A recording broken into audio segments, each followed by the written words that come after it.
देखो, नेपाल ने लगभग सारे के सारे सोशल मीडिया प्लेटफॉर्म पर बैन लगा दिया है। सोशल मीडिया प्लेटफॉर्म उनको कहते हैं जो आप मोबाइल पर चलाते हैं, जैसे कि फेसबुक हो गया, इंस्टाग्राम हो गया, यूट्यूब हो गया, किंडर हो गया।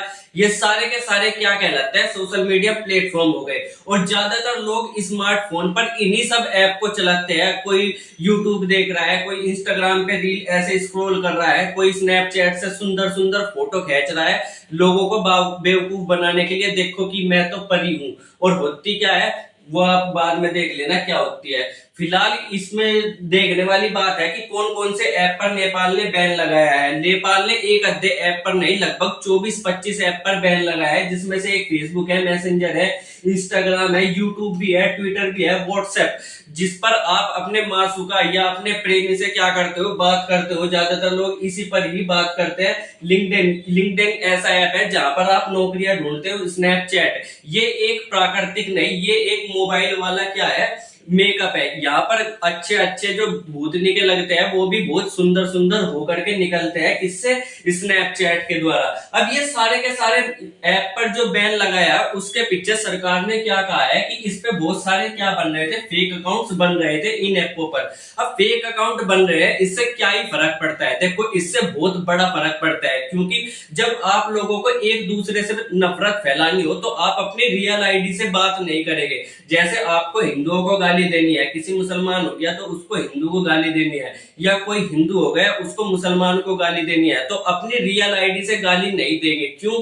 क्योंकि सरकार पकड़ लेगी, और सरकार पकड़ लेगी तो हाथ पैर तोड़ देगी। हाथ पैर तोड़ने से बचने के लिए सबसे पहले क्या करा जाता है, फेक अकाउंट्स बनाए जाते हैं, जिससे एक दूसरे को गाली दी जाती है, जिससे नफरत फैलती है। तो सबसे बड़ी दिक्कत यही थी कि अफवाहें फैलती है। अफवाह यानी कि गलत गलत इंफॉर्मेशन, जो नहीं हुआ है, जो सच नहीं है, उसको भी सच की तरीके से दिखाना हो। क्योंकि सारे के सारे लोग इतने समझदार नहीं होते। क्या है कि सोशल मीडिया पर जो भी पोस्ट उनके सामने आई वो उसी को ही सच मान लेते हैं। जैसे आज के समय में अगर सोशल मीडिया पर ये पोस्ट भी आने लगे कि मोदी जी भगवान है, तो लोग बाग उस पोस्ट को देख करके मोदी जी को भगवान भी बना देंगे। ठीक है, तो इतनी बड़ी बड़ी खतरनाक खतरनाक मिस इन्फॉर्मेशन कहां से आती है? सोशल मीडिया प्लेटफॉर्म से आती है, और ज्यादातर ये किससे? फेक आईडी से ही आती है। तो सरकार ने, नेपाल सरकार ने इसीलिए इन पर बैन लगाया है। इसके अलावा इस पर साइबर क्राइम बहुत ज्यादा बढ़ रहा था। साइबर क्राइम जैसे कि आप व्हाट्सएप चलाते हो, व्हाट्सएप चलाया आपने, तो व्हाट्सएप पे आपके पास एक मैसेज आया, या मान लो मैसेंजर चलाया, तो मैसेंजर पर आपके पास एक मैसेज आया जिसमें कुछ भी लिखा था। आपने जैसे ही वो मैसेज खोला तो पूरा का पूरा फोन आपका क्या हो जाएगा? हैक हो जाएगा। अब आपका फोन में जितना भी डाटा हो, चाहे वो फोटो हो, चाहे आपके पर्सनल फोटो हो, बैंक अकाउंट नंबर हो, बैंक का पासवर्ड हो, सब कुछ हैकर के पास पहुंच जाता है, जिससे वो क्या कर देते हैं, आपका पूरा का पूरा अकाउंट खाली कर देते हैं, आपके पर्सनल फोटो को अपने पास मंगा करके आपको ब्लैकमेल करते हैं। तो ये सारी चीजें क्या कहलाती है? साइबर क्राइम कहलाती है। अब इसी चीज से बचने के लिए नेपाल सरकार ने ये कहा है कि हमारे जितने भी सोशल मीडिया प्लेटफॉर्म है सबको रजिस्ट्रेशन कराना पड़ेगा, तभी वो प्लेटफॉर्म क्या है, नेपाल में काम कर सकेंगे। तो पहले जानकारी देनी पड़ेगी कि हम नेपाल में अपना प्लेटफॉर्म जैसे कि यूट्यूब हो गया चलाना चाहते हैं, तो हमें एक रजिस्ट्रेशन कराना पड़ेगा। तो सबसे बढ़िया बात नेपाल ने ये कही है कि रजिस्ट्रेशन करा करके अपनी शर्तों को मनवाना।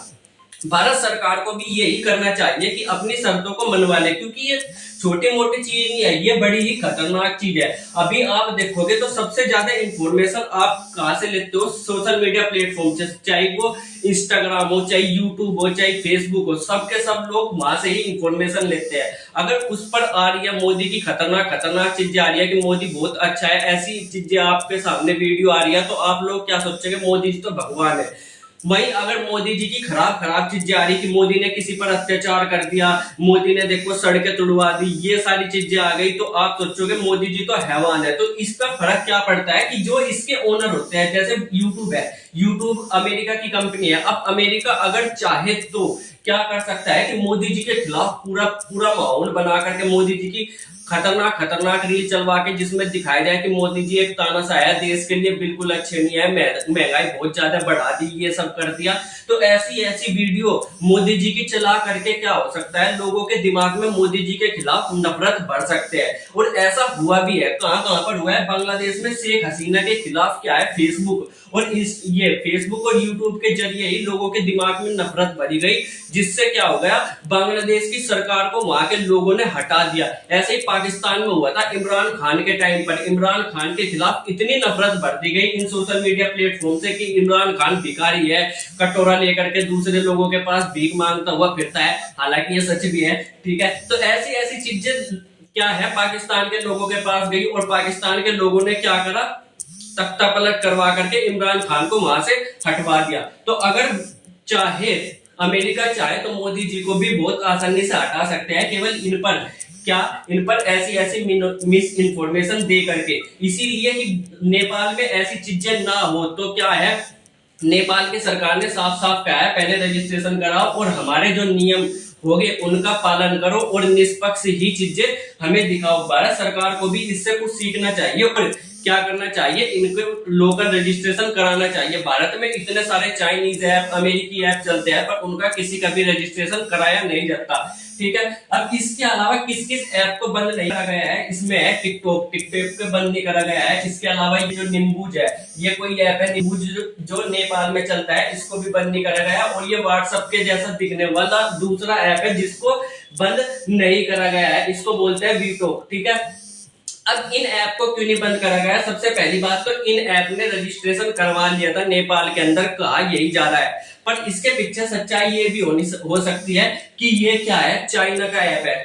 टिकटॉक क्या है, चाइना का ऐप है। और नेपाल क्या है, चाइना से बिल्कुल भी दुश्मनी मोल नहीं लेना चाहता, क्योंकि नेपाल चाहता है कि चाइना के साथ बना करके रखी जाए। और अगर नेपाल ने चाइना के ऐप को बैन कर दिया तो चाइना भड़क जाएगा, और अगर चाइना भड़क गया तो फिर नेपाल के लिए बहुत ज्यादा दिक्कत होगी। नेपाल क्या करता है, भारत और चाइना के बीच में फायदा उठाता है। देखो ऐसा है कि ये है भारत, ठीक है, इधर है नेपाल, ठीक है, और इधर है चाइना। तो नेपाल क्या है, भारत और चाइना दोनों के बीच में फंसा हुआ एक देश है। तो नेपाल चाहता है कि चाइना से भी फायदा उठाया जाए और भारत से भी फायदा उठाया जाए। इसलिए ये ना तो पूरी तरीके से भारत का साथ देता और ना ही पूरी तरीके से क्या चाइना का साथ देता, क्योंकि ये क्या है, दो महाशक्तियों के बीच में एक छोटा सा देश है जिसको बोलते हैं बफर देश, ठीक है।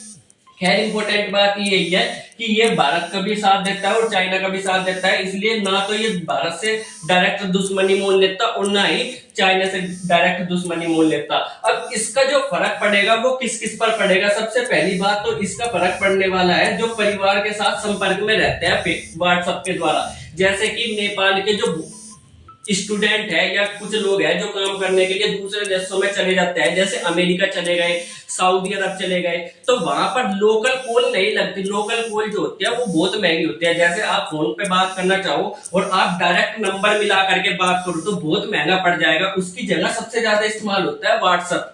व्हाट्सएप के जरिए आप वीडियो कॉल भी कर सकते हो, वैसी कॉल भी कर सकते हो, जो कि आपको बहुत ही सस्ती पड़ जाती है। केवल इंटरनेट अगर आपके पास है तो आप ये कॉल कर पाओगे। पर अगर व्हाट्सएप बंद हो गया तो वैसी सिंपल कॉल करनी पड़ेगी जो कि लोगों को बहुत ज्यादा महंगी पड़ेगी, यानी कि संपर्क लोगों का टूट जाएगा। इसके अलावा स्टूडेंट और फ्रीलांसर, स्टूडेंट बहुत सारी चीज ऐसी है कि आज के समय में पढ़ाई क्या हो गई है, ऑनलाइन हो गई है। तो स्टूडेंट ज्यादातर क्या करते हैं, ऑनलाइन ही पढ़ते हैं। और ऑनलाइन पढ़ने के लिए ऐसे ऐसे ऐप का, व्हाट्सएप का, मैसेंजर का, गूगल का या ऐसे ऐसे ऐप का, गूगल मीट का, इस तरीके के ऐप का क्या करा जाता है, इस्तेमाल करा जाता है। और फ्रीलांसर उसको बोलते हैं जो क्या करते हैं, एक तरीके के मजदूर होते हैं। आपने कुछ काम दिया, डिजिटल मजदूर कह सकते हो। जैसे आपको कोई वेबसाइट बनाना है तो आपने कहा कि भाई मेरी वेबसाइट बना दे, ठीक है, मेरी वेबसाइट बना दे, तो आप कहेंगे 1000 रुपए में मैं आपकी वेबसाइट बना दूंगा। तो 1000 रुपए तक की ही आपका काम होगा। वैसे वेबसाइट बहुत महंगी महंगी बनती है, लाखों लाखों में, पर मैंने आपको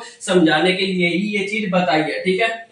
तो फ्रीलांसर, क्योंकि ये सारी की सारी मीटिंग कहाँ करते हैं, इस पर ही, गूगल मीट पर करते हैं, व्हाट्सएप पर करते हैं, तो इनको भी बहुत ज्यादा फर्क पड़ने वाला है। छोटे कारोबारी किस तरीके से फर्क पड़ेगा, क्योंकि छोटे कारोबारी क्या करते हैं, इन जो ऐप है जैसे फेसबुक हो गया, इंस्टाग्राम हो गया, यूट्यूब हो गया, इन पर क्या करते हैं, ऐड देते हैं अपने प्रोडक्ट का। जैसे एक छोटा सा उन्होंने प्रोडक्ट बनाया, फोन बना लिया, मान लो जूते बना लिए, ठीक है, तो जूते क्या करेंगे, वो वैसे तो कोई खरीदेगा नहीं, तो वो क्या करेंगे, ऐड देंगे किस पर, इंस्टाग्राम पर, फेसबुक का। आपने भी देखे होंगे जूते आ रहे हैं आपके सामने ऐड के तौर पर। तो छोटे छोटे कारोबारी ऐड देते हैं जिससे उनके जूते बिकते हैं। अब अगर ये मीडिया, ये प्लेटफॉर्म ही नहीं रहेंगे तो जूते कहां से बिकेंगे? इसलिए जो छोटे व्यापारी हैं उन पर बहुत ज्यादा इसका फर्क पड़ने वाला है।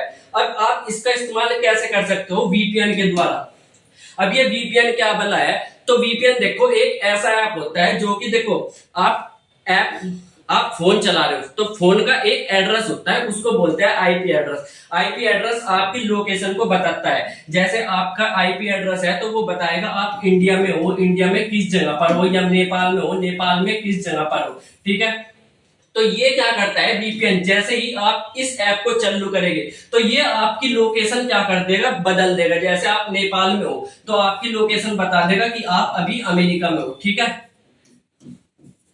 तो इस तरीके से अगर अमेरिका में हो तो क्योंकि ये ऐप नेपाल में बैन है और आपकी लोकेशन ये ऐप दिखाएगा अमेरिका में, तो यानी कि आप इन ऐपों को चला सकते हो। पर फिलहाल आपको अगर ऐसा करते हुए नेपाल पुलिस ने पकड़ा तो आपको बहुत भयानक सजा मिल सकती है, क्योंकि अभी के समय में नेपाल पुलिस ने साफ साफ कह दिया है कि इस तरीके के ऐप कोई भी ना चलाए, पकड़े गए तो उसके खिलाफ कार्रवाई होगी। अब आप लोग इस पर क्या सोचते हो कमेंट करके जरूर बताना। मिलेगा अगली वीडियो में, तब तक के लिए बाय बाय।